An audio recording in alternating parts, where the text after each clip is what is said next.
আমরা মাওলানা ভাসানীকে বাংলাদেশের অন্যতম গুরুত্বপূর্ণ একজন জাতীয় নেতা হিসেবে দেখি এবং বাংলাদেশের একজন ফাউন্ডিং ফাদার্স হিসেবে দেখি।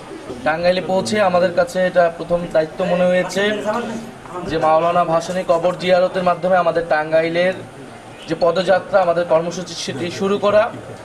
আপনারা সকলেই জানেন যে মাওলানা ভাসানী ছিলেন কৃষক, শ্রমিক, মেহনতি মানুষের রাজনীতিবিদ।